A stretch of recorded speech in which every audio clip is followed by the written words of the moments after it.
চার অলস একদিন তারা খাবার খেতে বসে। হঠাৎ দেখে খাবার খাওয়ার আগে অল্প কিছু খাওয়ার পরে দেখে যে খাবারে লবণ হয়নি। তো এখন চারজনই তো একরকম অলস। এখন এই খাবারে যে লবণ হয়নি, লবণটা আনতে যাবে কে?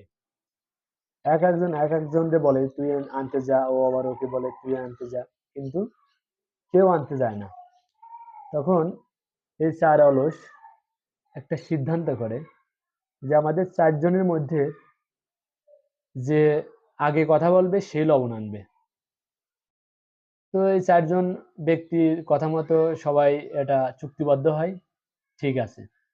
তো এইভাবে চারজন অলস এক সময় কেউ কথা বলে না, এরকম একদিন চলে যায় কেউ কথা বলে না, 2 দিন চলে যায় কেউ কথা বলে না, এরকম করে প্রায় 5 দিন কেটে যায়।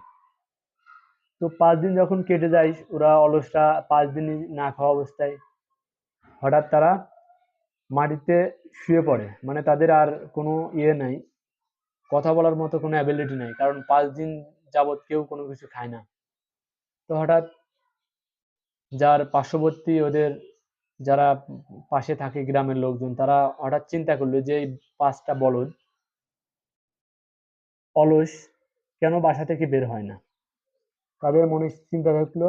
তখন তারা রুম খুলে দেখলো যে চারজন অলস ব্যক্তি তারা মাটিতে শুয়ে আছে এবং তাদের মনে হচ্ছে তারা মারা গেছে। পরে তারা নিশ্চিত হয় যে তারা মারা গেছে। তখন তাদেরকে কবর দেওয়ার জন্য কবরস্থানে নিয়ে যায় এবং একে একে 4টি কবর খনে।